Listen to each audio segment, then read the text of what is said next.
If it's not in the right form, then the very first thing I'm going to do is I'm going to put it in that form. So let's say I have y minus 2x equals 7. I want to solve for my y. So I'm going to add the 2x, so I have y is equal to 2x plus 7. Now I can graph it, okay? What's my y-intercept, Sam? Plus 7. Plus 7, so 1, 2, 3, 4, 5, 6, 7. And I'm going to put a dot there. Then what am I going to do? Go up another 2. Or down. No, you're right. Go up, and then what? Then you would go over 1. Over 1. Okay, now, let's say I don't want to go up. I'm at the max of my paper, and I want to go down. Well, 2 over 1 is the same thing as negative 2 over negative 1. So I could go the other direction. I could go, doesn't that equal positive 2? So I can go down 2, 1, 2, and over to the left 1, and I'm still going to have the same line. Okay? I think it's probably in there. It's just been a while. Yeah, I recognize this. Okay. This right here. And it will be extremely familiar. Okay, we're going to leave that for now, and we're going to talk about something that's called function notation. Now, it looks way more confusing than what it is.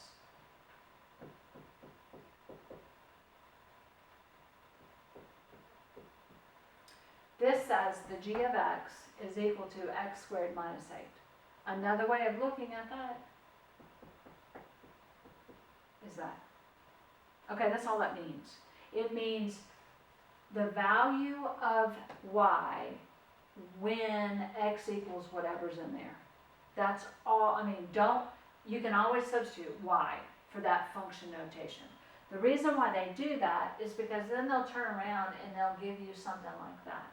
And all that means is, I want to put the negative 2 in where the x is. That's all that means. As I'm looking for the answer when negative 2 is in there for the x. So negative 2, like that. What's negative 2 squared? Negative 4. First 4. Positive 4. Because it's negative 2 times negative 2. So positive 4 minus 8. What's 4 minus 8? Negative 4. Negative 4. So that's my answer.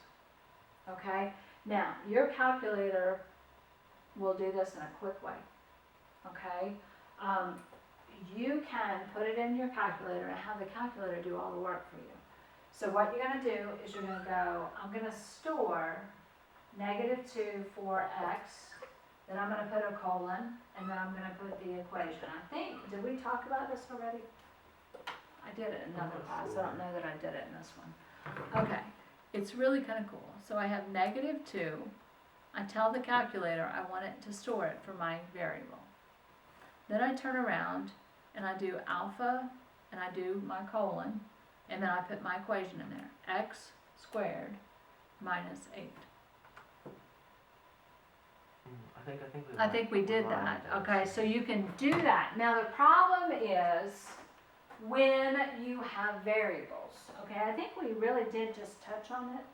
Okay, like this one, that one right there would probably be easier to do by hand. You probably wouldn't put it in your calculator, but this one you might.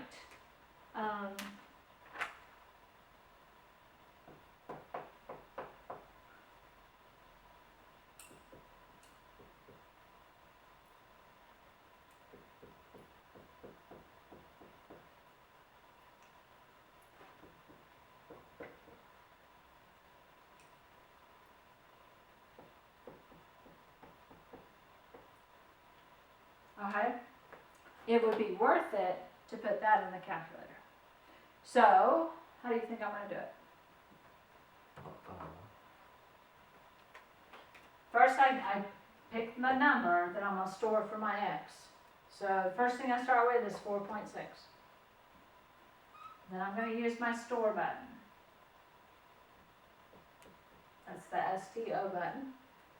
And then I'm going to store it for my x. Now that is your x in theta and t. I don't know if that's the right order.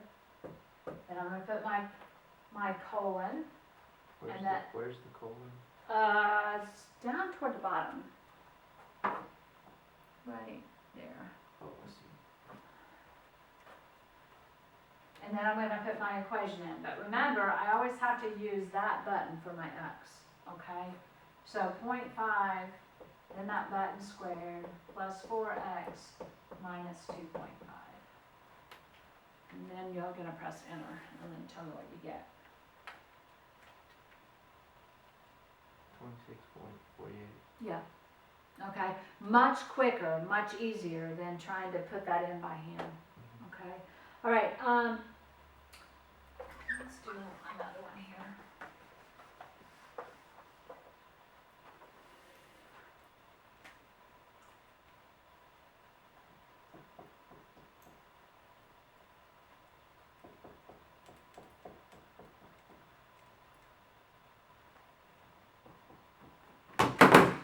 Whoops.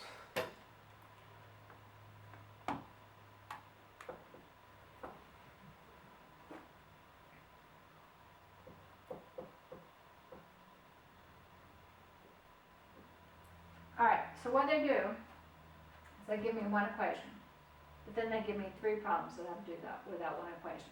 Now, I'm gonna go ahead and get the first one in. Store the 3 for the x and see if you can get it in using your store button. And then we're gonna, but then don't get the answer, but then don't touch the calculator. I'll show you how to make it easy, okay? See if I can do it. See if you can remember. Do you write like start off? You start out with a 3, Yeah. and then your store button. There. Uh-huh.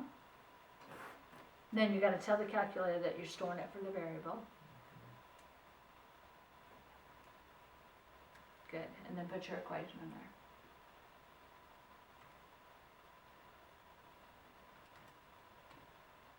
Okay, now, I don't wanna have to, that's perfect, okay? I don't wanna have to redo it each time.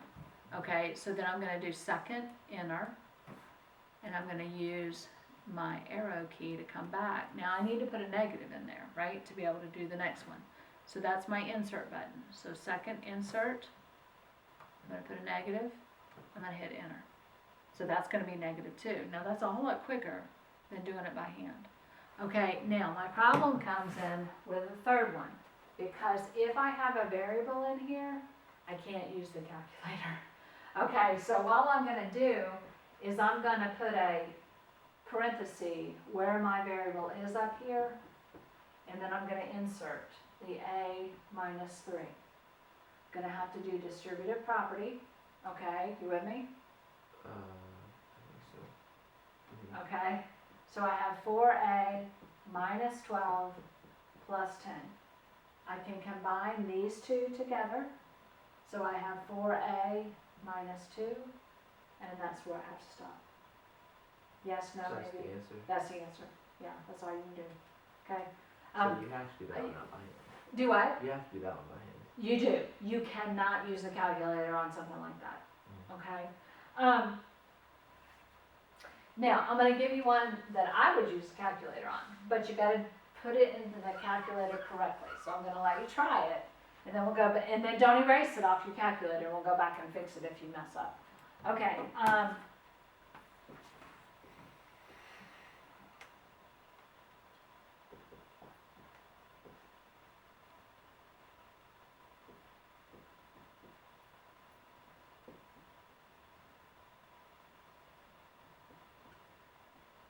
All right. See what you can get right there.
think I did it right. Okay, what do you have as an answer? Negative 16.2. Good, yeah, perfect, perfect. Okay, all right, that's that section. We're gonna go on to the next section. Okay, the next section all has to do with lines and graphing things. So we've already done a little bit of it, okay, and we're gonna add a little bit to it. Again, it should be somewhat review, but the way that they say it, it doesn't seem like it's review. Okay, so hopefully it'll be familiar. So we've already talked about slope-intercept form.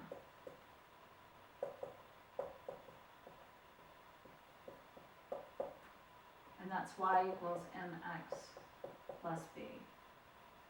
There's also another form called standard form. Do you remember what standard form is? See if this looks I familiar. remember Okay, that's standard form.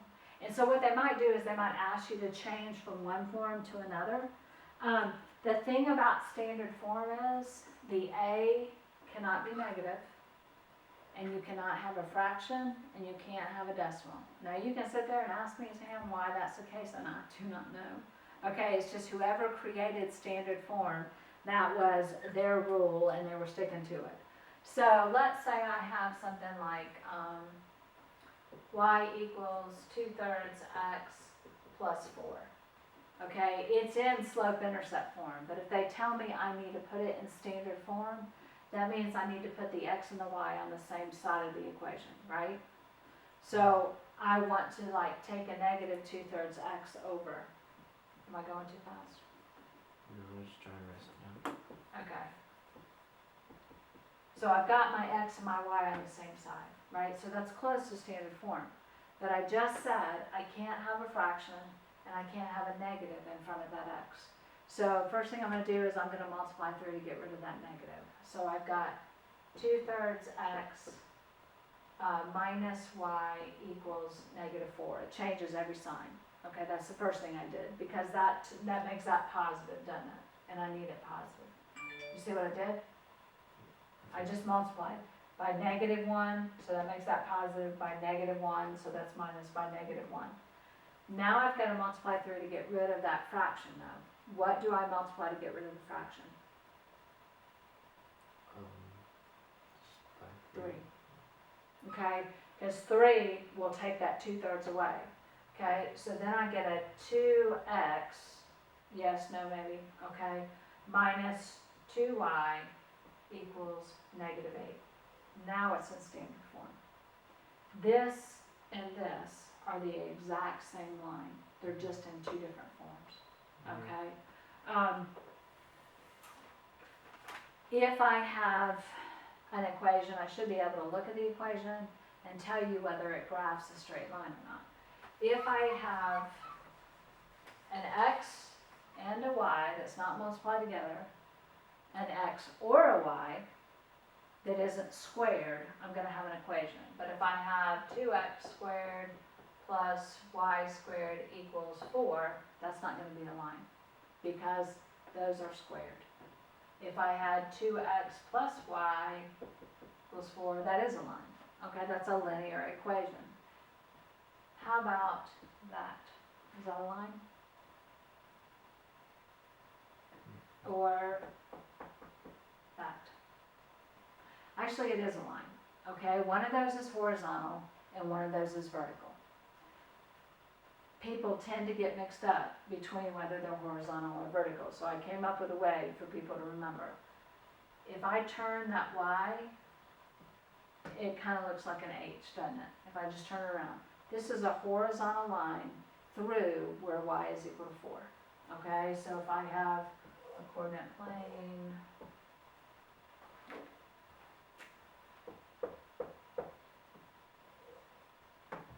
that is y equals 4. Okay? This one, then, is your vertical line. That x is made up of these. Okay? So this is a vertical line, straight up and down, through where x is equal to 3. 1, 2, 3. So that's, whoops, well, I missed, but you get the concept, okay? So that's a vertical line through 3. So you should be able to look at something and say whether it's a linear equation, which means it forms a line. what if I have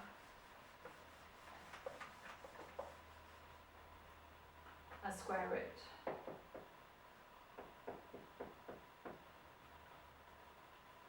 Is that a linear equation? No, because if you square root it, it would be squared. Right. To get rid of the square root, I would have a square on that, right? Because I would square both sides and I would get y squared is equal to x plus 4. So therefore I know it's not a linear equation. If I have a variable on the bottom of a fraction, it cannot be a linear equation. Now I can have the variable on the top. I just can't have the variable on the bottom. So I can't have something that looks like, oh wait a minute.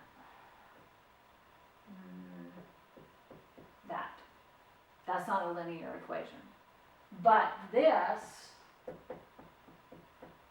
is a linear equation. Because that's the same thing as y is equal to 1/4 x.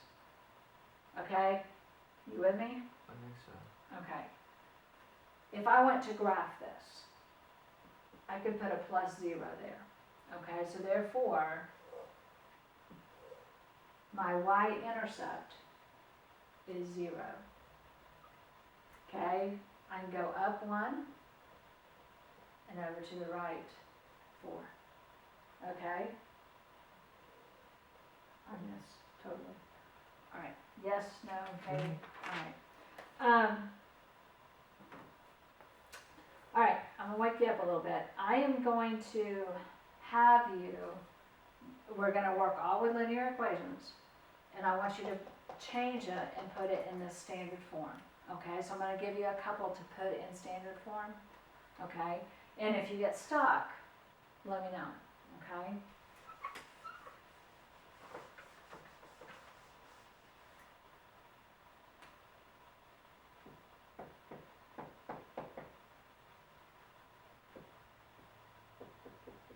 All right, put that in standard form. Okay.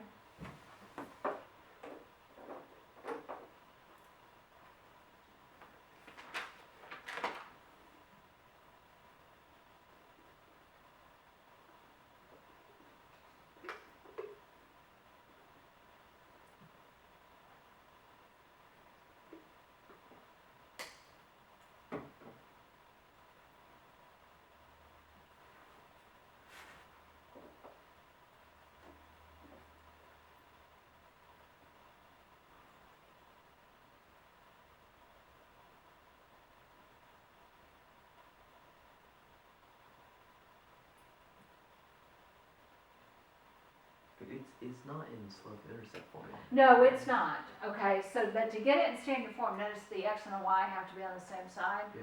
So that's probably the first thing I would do is move my y over. Mm-hmm. And you leave the number in front of it, okay? So in other words, leave the 2 with the y.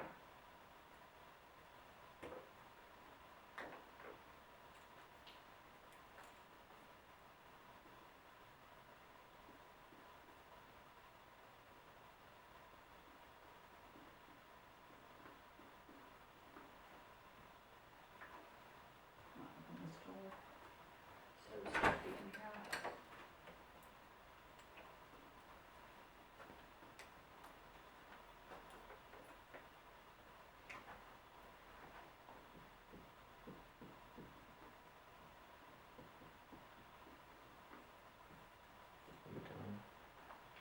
Okay. Let me read this again. She gonna get 3 videos.